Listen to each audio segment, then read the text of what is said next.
when people have big dreams or big goals or like an ambitious goal, they all start out as being delusional. 나 못하겠어! 빨리 열어. Okay. Yeah, the more the 근데 준비하네 애들이 멘탈. Okay, so it's okay. Like decisions been made. 진짜로 안 돼도 괜찮아.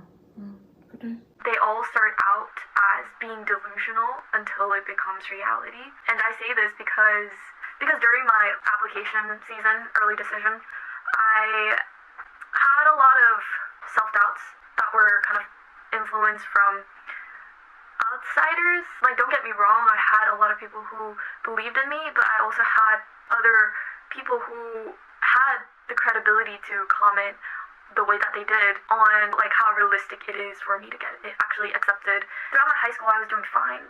My grades and extracurriculars, everything was on top of it, but 진짜 그냥 it's not big deal. 그냥 이거 안 되면 just sleep. because of some issue in the middle, my grades kind of dropped, and I was just kind of all over the place at one point. And not only that, I knew completely nothing about the American college application process. And neither did my parents, so my mom had a friend who knew a friend who kind of had experience with this. So she went to that friend of a friend and asked, presenting her with all my stats and ECs and everything, asking her, can my daughter get in? And right off the bat, she was just like, no, it's not possible. I'm logging in. Wow, what is this? Oh, I'm so sorry, but I can't right now. I can't. 엄마 미안해. 나 지금 못하겠어. 너무 못 누르겠어. 빨리 열어. My mom went to the friend of a friend to ask for guidance, and the friend of a friend refused because she said it's not possible for your daughter to get into anywhere good. Not even this university, which was my safety university at the time, and that whole comment just kind of wrecked me.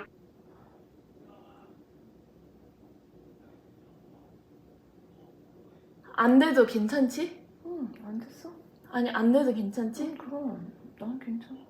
오케이. It just felt, and also it wasn't like a pleasant experience either because she refused solely based on the fact that I was not good enough.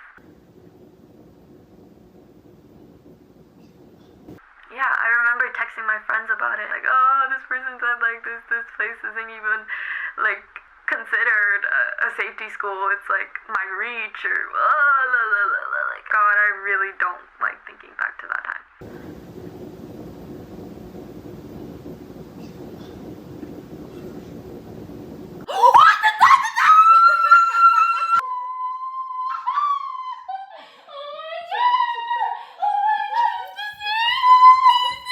But yeah, I just feel like a dream always starts with being delusional until it becomes reality.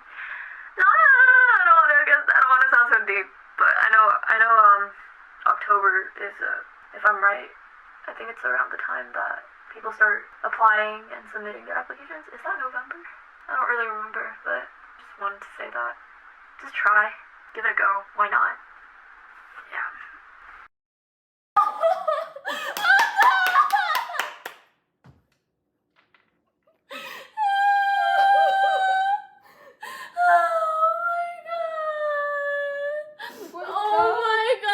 Give it a go, why not? 잘했어. 축하해. Because why the fuck not? You know, like. 달려야겠다. I'm saying just try, as in if you know you worked hard and you believe in yourself, even if the chance is slim. If you try, there's always a chance. Apply to where you want to go, your dream school. Because now that I think about it, if I let the fear of failing decide where I wanted to take a chance at, I would have already failed.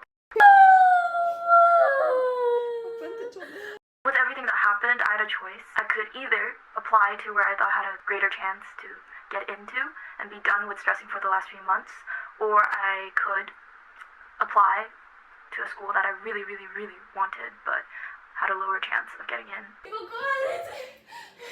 내 부장이 도와줘. I made a choice that some people would have called delusional, but I worked hard, I believed in myself, like a part of me believed in myself, so In the end, Oh my god, I need to tell him. Oh my god! and then I said, I'm done. I'm done.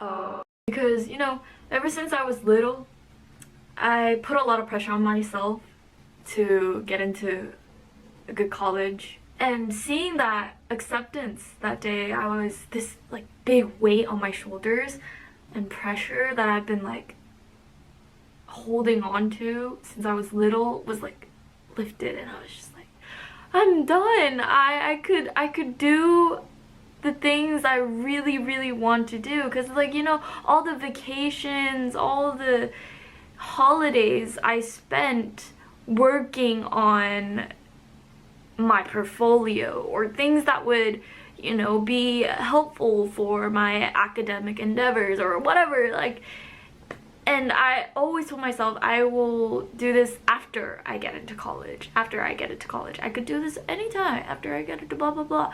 And so I pushed things off. I feel like the way I did and worked things were kind of not healthy in a way. But it's fine because like it's what I wanted. I really thought I was done, but no, girl, you were not a free girl. No, I was not done. I had a whole semester of senior year high school left, which I was not expecting for it to be that hard. Senior year second sem is mentally different. Thank you guys so much for coming, and especially semester 2, because like I was in, I felt so unmotivated, and on top of that, at the same time of that acceptance, I was working on like music things outside of school. And the moment I got in, I kind of filled up my schedule with more music, not realizing that second semester of senior year is gonna be even more chaotic because I am an IB victim. I am an IB diploma victim, which means you still have like buttload of stuff that you would have to do. after the event, I'll do another reflection. This cast experience has been great. Yeah, I did not want to get rescinded, bro. I was not trying to get rescinded, and I was so scared of that. So like, 3 essays are all equally the same weight. it was still mad stressful. But you know, I got through it somehow. Oh, I will say though, the last push on that final IB exam month, week, or whatever that was, it really felt like a fever dream. Like your exam schedule is like 2 weeks long. And then I'm gonna study for English. I'm gonna make a script for paper 2. And then You just stress to the max during that entire month. excuse the deadbeat look, but I am ready for my Chinese test. I feel ready. We are 4 out of 14. This is the 4th exam of IB week. IB final. Look at that dark circle. Not looking good. It is currently 3 a.m. I'm gonna sleep right away when I get home. But I'm gonna wake up at 6 a.m. to study for bio. Life right now is just interesting. But I survived. I survived IB, and I made it to graduation.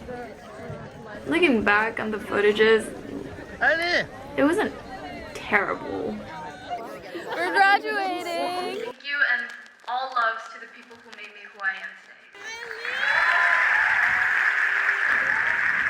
Final graduation, we're going to move the tassel from the right to the left.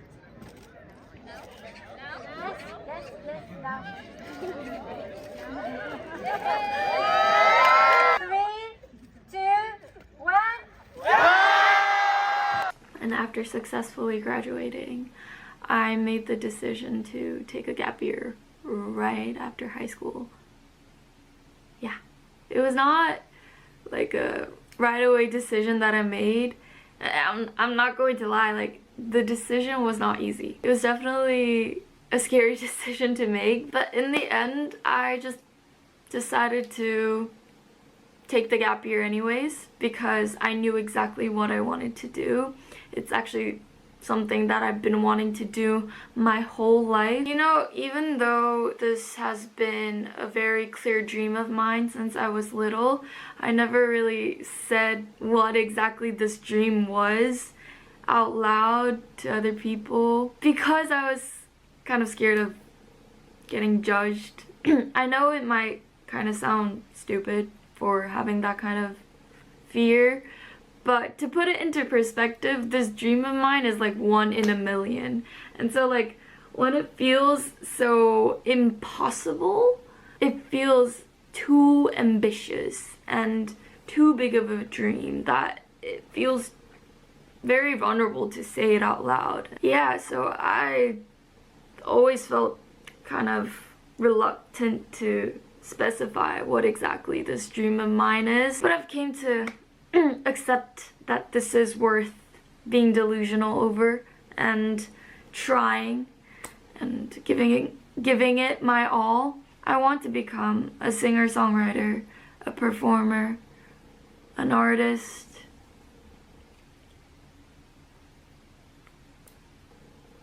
Yeah.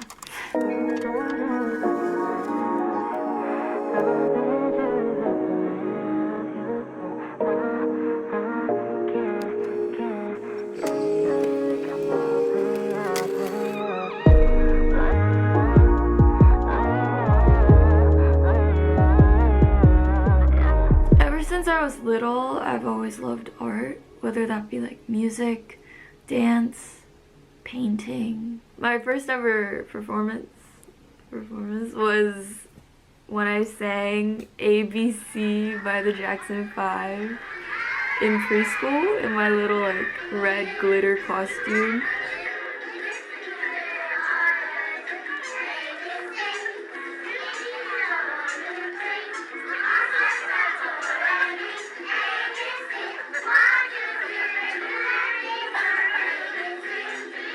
Around that time is when I first found out about Michael Jackson and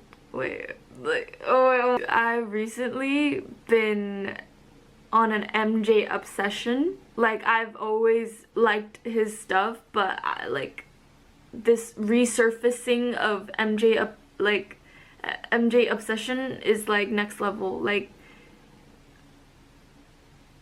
you will see. I like cried like watching his performance and then like having this like sense of sadness overcome me when I like kind of realized he's like gone. I'm sad Michael Jackson died. What the fuck? That's crazy. That's off topic. Sidetracked, sorry. Either way, MJ was my first exposure to pop music, and then afterwards I just like kind of dug myself a rabbit hole into the whole like industry, like pop music.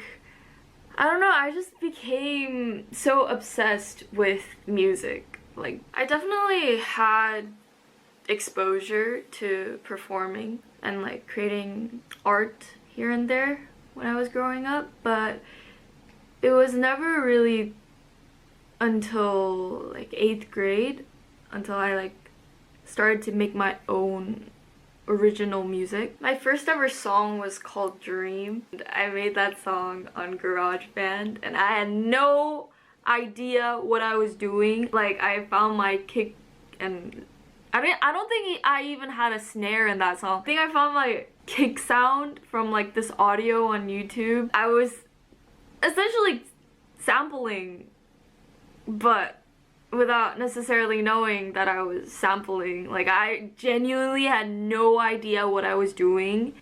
Yeah, I just like it was just a whole mess, but I did my best, you know. I made a song that I was sort of kind of proud of, and this amazing friend of mine who's like also happens to be this computer genius. He was very supportive of my first song, and for my birthday he cracked Logic Pro and gave it to me for free because like I was a middle schooler, I couldn't afford $300 bucks. But like, not gonna lie, like even with Logic Pro X, my songwriting skills, like it didn't like drastically become better, but it definitely gave me a small more like confidence. Over time I started to learn, like genuinely take this more a little bit seriously, and I learned how to use the tools and I got better at songwriting. After I kind of got the gist of it, I still don't have like a full like gist of songwriting, whatnot. Like it's not like, oh, I cracked the code. No, but like I got a gist of how to use the basics, you know? After that, like it was just fun. It started to get really fun because if I had one song, I could kind of connect that to like other aspects of art, like music videos, and it just got a whole lot fun than me struggling to use GarageBand. You know, I think ever since then my dream became more clear. It became more clear that it's like, ah shit, like this is something I want to do. And I'm like fully aware that 1 year, like one gap year, is not enough time for me to get to where I want to be at in my music career. And I have so much to learn. Like I have so much to learn. I've been doing music, but I've never done music business wise, and that I have so much to yap about. Sorry, I can't even.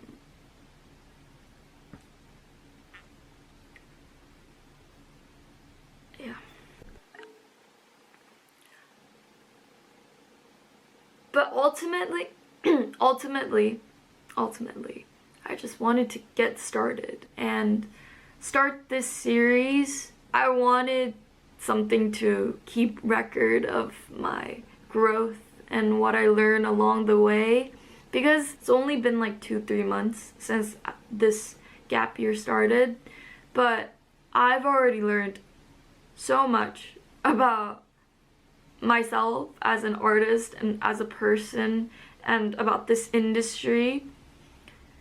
And I think I need something, I want something to look back on and see the things that I've learned, see the growth that I'm making. So this gap year diary series thingy, it's mainly for me, for the purpose of my sanity. Cause like, if I'm being very honest, I've had a lot of just crashing points, breakdown moments. It's been only 2-3 months and I've already had so many moments where I was just like questioning myself. I think it just like reality hit me too hard. It's just sad. I feel like music should just never, like, it should have just never been tainted with money. It just like kind of mind fucked me when money came into the equation of creating, because at one point I had a lot of conflicts with the musical direction. I had a lot of conflicts with that. A lot of people in my company, at least, just didn't seem to understand the music that I was trying to make, and that got me kind of beat down, not gonna lie. Oh, why is it out of focus? Hello. My company and I had a lot of conflicting ideas on what is good music, right? So the musical direction was very like, from that my confidence kind of went down, because I felt like no one really believed in my music. I just didn't really know what to do because I never encountered a moment where I had to cater my music towards the listener. I've always made music that I thought was good and I would listen to. And so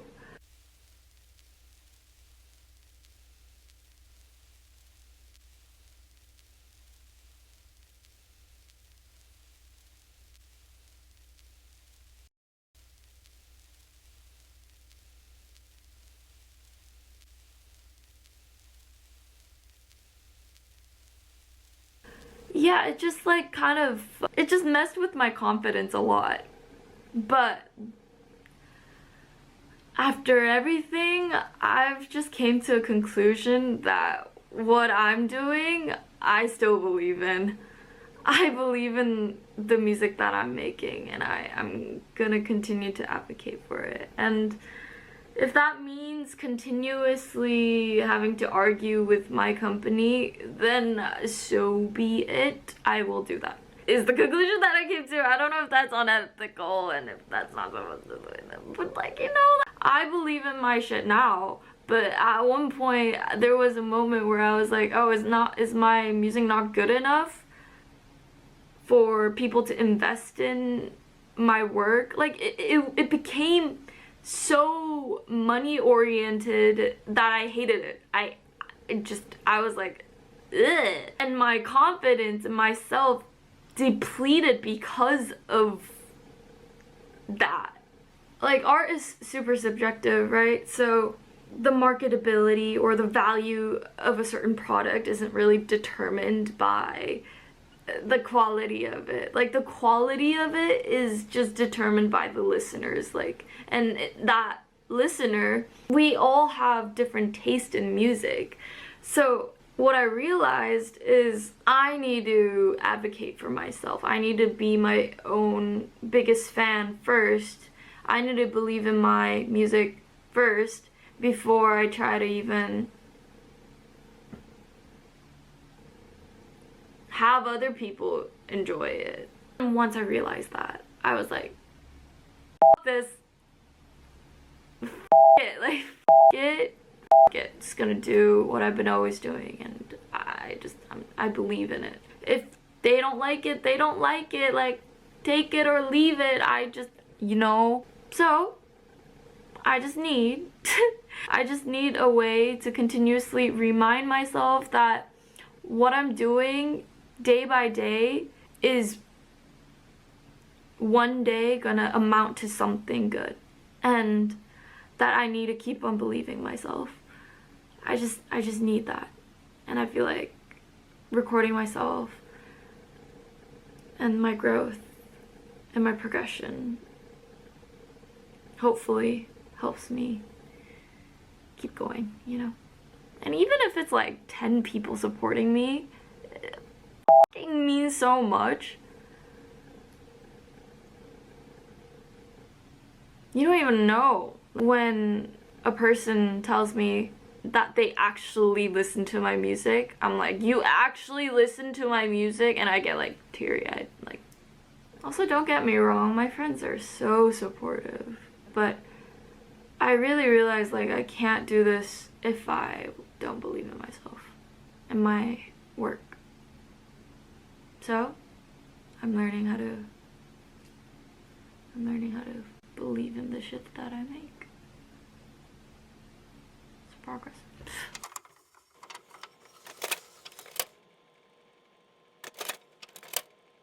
I'm like the most give a f type of person in this world. I like care too much about what people think. Like, recently I've gotten better at that, like in certain aspects of my life, but you know, when it comes to my artworks and things like that, I take it too personally sometimes. I need to stop. I need to stop doing that. Cause so what if they hate it? So I'm really trying to get this like I don't give a f mindset to become more stronger, because I feel like that kind of like fuels the belief that I have in myself, and keep pushing to do what I believe in, not what other people tell me that works in the business. And this won't work, this won't work, this, no. Like, stop. I'll do me. I'll do me. Just let me do me. Once I stop giving a which I probably won't, but when I start giving a little bit less of a then I think that's when I'll start going more out of my comfort zone. I'm already trying to get out of my comfort zone a lot. Because if I stay in my comfort zone, I'm like literally not gonna get anywhere with this. So it, you know, like it. Just it. It. I don't know.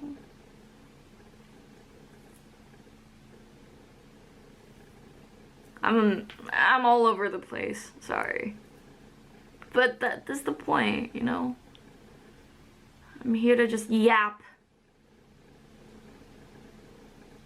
Yeah.